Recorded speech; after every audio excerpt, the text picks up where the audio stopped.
Have 7 days to submit opening statements and extraneous materials for the record. I've been in the Congress for 14 years, and I've never, it's just unprecedented that a ranking member not be permitted to give an opening statement, or for a chair to dispense with opening statements. So does the gentleman have a parliamentary inquiry?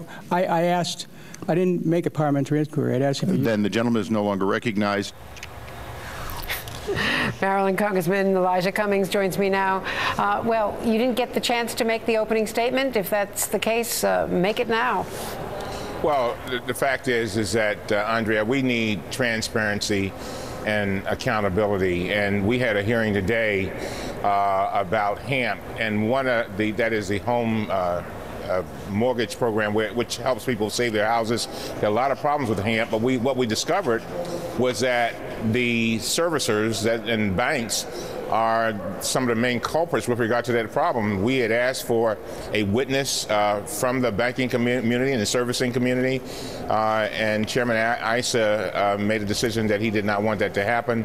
We also simply wanted to make an opening statement, and I've been here for 15 years and never been denied. I've never seen a ranking member denied that opportunity, just as Congressman Kucinich said. So we've got some work to do. I know Speaker Boehner has talked about us working together and working closely, but I got to tell you, this does not lead to that kind of working togetherness that I had hoped for. Now, according to Congressman Issa, Chairman Issa says that the subpoena rules that you objected to today are the same rules that the Democrats, that your colleague Congressman Towns had when he was the chairman of this committee. Well, it's a general rule, but there's one thing when you have a rule, Andrea. There's another thing when you have a practice. The practice is that where a subpoena was at issue, the majority would consult with the minority, and if they could not come to an agreement, then it came to a vote. And that was what we were arguing about. And basically what we're saying is that if we are going to exercise it, that is, the chairman is going to exercise the probably one of the most extensive powers that a congressperson has. And by the way, Chairman Issa can subpoena anybody at any time, that he ought to at least consult with the ranking member, and if there's disagreement, then let the committee vote on it. And we did not get. He said that he would consider it, but he never gave a firm answer. So again, I'm convinced that we're going to get through this because the American people are depending on us.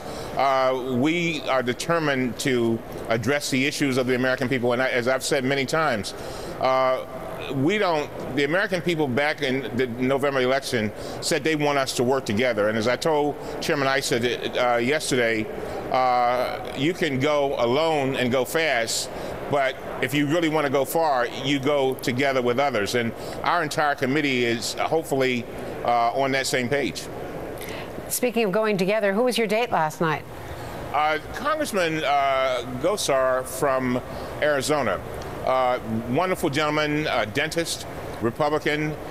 He and I share something in common. We both are concerned about children's dental care. And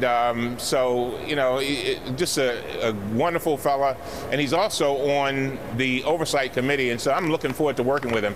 And that's the kind of congeniality that we need. And that's what the American people want us to do. They want us to work together to solve their problems. And so hopefully Congressman Gosar and I will work together and help our children get better dental care.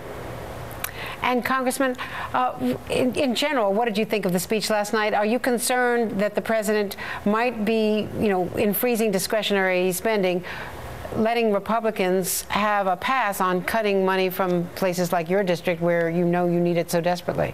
Yeah, I do worry about that, but I also realize that there are going to have to be cuts, but I agree with the president. We cannot cut people who are already going through difficult times, and we must invest, Andrea, in our future. We just had a report today that only 1% of our children, I think it's in high school, were efficient in science. We can't have that. That's ridiculous. We've got to be innovative. The president talked about the Sputnik time frame. We want the Facebook era. And I think that we can do it. I think the president laid out an agenda by which, by the way, he framed the spending cut situation. And I think he reached out to the Republicans and said, there's some things that we're going to do, but I'm not going to let you kill our future. Elijah Cummings, thank you very much. Thank you. And up next right here, Vanity Fair's Todd Purdom, only right here on Andrea Mitchell Report. Stay with us.